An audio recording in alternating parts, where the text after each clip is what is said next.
Georgia's making it harder to register to vote, but believe it or not, easier to cancel people's voter registration. It's likely to fuel election vigilantism. Welcome back to Democracy Docket. I'm Mark Elias. And I'm Paige Moskowitz. Let's get started. Last week, the Georgia Secretary of State released a new online portal where people can submit voter registration cancellation requests, but it seems targeted at collecting cancellation requests for other people. Mark, explain to us what's happening. Okay, first of all, I'm going to be collecting the apologies of everyone who wrote in nasty things when I published that Brad Raffensperger is just a Republican vote suppressor. So I'm here to say it directly to the camera again. Brad Raffensperger is just a Republican vote suppressor. He is the Secretary of State who has decided to use the resources of the government, not to make it easier to register. Oh, no, they're not doing that. Not to make it easier to get an absentee ballot. Nope, not doing that. Not to expand vote by mail. No, wouldn't want to do that. Not even to add polling places and reduce wait times. No, he's using the resources of the government to build a website to make it easier to kick people off the rolls, to deregister people. That is how they are using their technology. Okay, they are using it for this. Now, the backstory to this is that we have seen in the last few election cycles since 2020 an epidemic in the state of Georgia of people having their voter registrations challenged. Okay, in many states, you can, if you believe that there is someone who is registered who is not eligible, let's say they died or they moved away, there is a way to challenge their registration. These laws were not used in any widespread fashion for decades. They came back with a vengeance in 2020 after the election there, where we saw hundreds of thousands of people have their voter registrations challenged by right-wing and Republican groups who did not know these voters, didn't know anything about them other than what they found through their vigilante efforts searching online. And we saw these mass challenges being submitted. And when counties tried to fight back, what did the Republican legislature do in Georgia? They changed the law to make it easier to challenge and harder for counties to refuse the challenges. Then when that failed, what did they do, Paige, more recently? They again passed another law to make it easier to challenge and harder for counties, right? So everything the Republicans have been doing in this state is towards increasing the ability of right-wing groups and the Republican Party to remove people from the rolls who they don't want on the rolls. And so it is against that backdrop that Brad Raffensperger enters into this picture and winds up building a website that is to allow people to submit voter registration removal requests. That's what's going on in Georgia. Raffensperger says that the portal is intended for people who move out of state or people who want to cancel the voter registration of a deceased family member. But the way that it was set up didn't make it seem like that was the goal at all. When it first went live, the portal read, "Please enter the information for the voter you wish to cancel," making it seem like anyone could do it. The state soon updated that language to say, if you are reporting the death of a loved one, please enter the information of the voter you are requesting to cancel. But Mark, like you said, this is all happening against the backdrop of mass voter challenges in Georgia, where individual groups and people are challenging the registrations of tens of thousands of Georgians at once.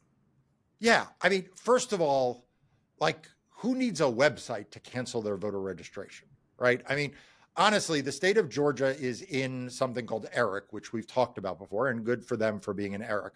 That is an interstate compact between states where when someone moves to another state, Georgia is told they've moved to remove them from your rolls. Georgia gets the death records from the county officials. They get all kinds of data that allows them to do routine maintenance on their voter rolls. I don't think many people, when they are suffering a personal loss of a death of a loved one, are going to immediately think what I need to do is go on the Georgia Secretary of State website to remove them from the voter rolls.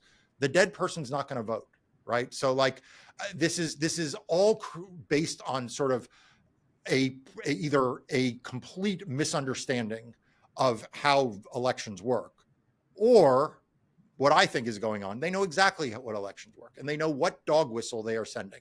You know, that language page that you showed and that you read kind of gives the game away, right? It is clear that this was originally not intended for people to remove their own information. If it was intended to remove their own information, there are so many other ways to do this that don't allow for mischief. It was not intended to remove the death of the voter registration of a death of a loved one. Like I said, think about how that makes no common sense. And the state already has that information to do those cancellations themselves. They are doing this in the context of these mass voter challenges at a time when right-wing organization after right-wing organization are building tools to be able to challenge more people more efficiently. The state of Georgia is spending taxpayer money to make that possible. Democracy Docket has been covering this scourge of mass voter challenges in Georgia and elsewhere throughout the country for years. We've been covering what's going on in Georgia. Make sure you are subscribed for the free daily and weekly newsletters to stay up to date on it. But, even if the Republican Secretary of State was trying to do the right thing, Paige, do you think this is how they would do it? Not at all. There are so many more efficient ways to do this, like you said, using the information that they already have and not needing to spend taxpayer money and staff resources to set up a public portal that is ripe for abuse. Yeah, and this is coming against the backdrop of litigation, including some cases filed by my firm, but filed by a broad range of organizations, about all of the obstacles that have been put in place in Georgia to register to vote, to obtain a mail-in ballot. There's a lawsuit right now in Georgia that my law firm's involved in because Georgia, for some of these things, is requiring a wet ink signature. They are requiring a wet ink signature for people to be able to vote, and yet they have a electronic portal that allows this kind of abuse where people could be removed from having their right to vote. How about you require a wet ink signature for that, Mr. Secretary? How about you make the person who wants to remove someone from the rolls, they have to send something written on paper with their signature in wet ink with their name, maybe even under penalty of perjury. How about you make that a little bit harder rather than removing people easier and making voting more difficult? It is a national disgrace what is going on in this country with Republicans around this country engaged in election denialism and voter suppression. And it is a high time that we stop holding up any election official on a pedestal. I am glad that Brad Raffensperger did not conspire with Donald Trump to commit felonies in 2020. Kudos to him. But that does not give him or the state of Georgia a free pass for this kind of stuff. Mark, and the way that this system is set up, that if someone submits a voter cancellation request through this portal, there are additional steps the state has to take to verify that cancellation, right? Yeah.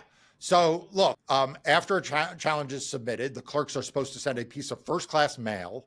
And if the voter doesn't respond within 30 days, it gets canceled. So what happens is all of a sudden the burden now flips from the state to the voter, right? So now the voter needs to make sure that when they get this piece of what will look to them like junk mail, I mean, let's be honest, it's a piece of mail from the Secretary of State's office.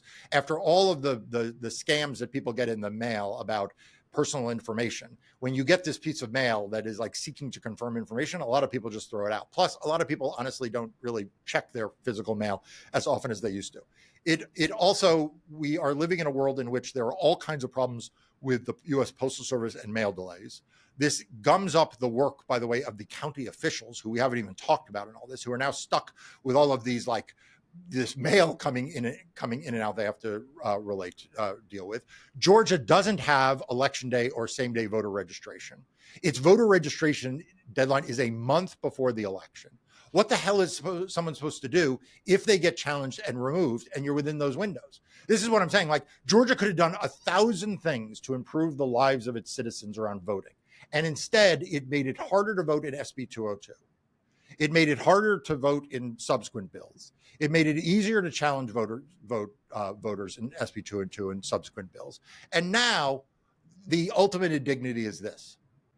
Obviously, this is crazy. Brad Raffensperger chooses the most insane things to spend his time on.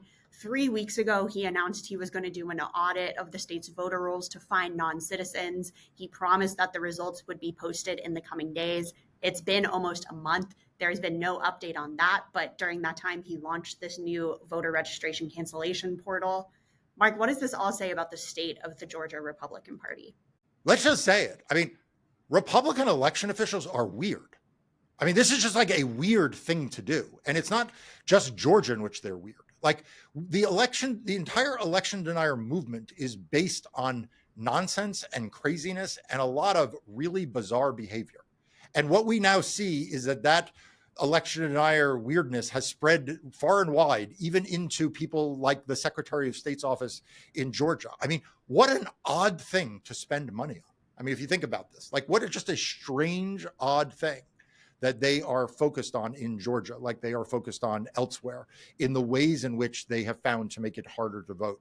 I mean, you and I have talked for a long time about how bizarre and weird it is that Republicans are at war with secure metal containers, right? Which is what drop boxes are. It's just a bizarre thing to focus on. And so I think what this tells us is that Brad Raffensperger is just a weird Republican. He supports the voter suppression and election denying movements by doing things like this, while at the same time denying that that's what he actually believes. And it is a tragedy that one of our two great national political parties, the Republican Party, has become a weird party of election deniers. It has become a bizarre party that has a cult leader. It is an anti-democratic cult of election denialism. So hopefully after they lose in 2024, as I expect they do, this fever will break. But in the meantime, this is what we have to deal with for the next 100 days. We have to deal with the party of Donald Trump from top to bottom. Thanks for watching Democracy Docket. Please make sure you're subscribed to our free daily and weekly newsletters to stay up to date on the latest voting rights and democracy news. We'll see you next time.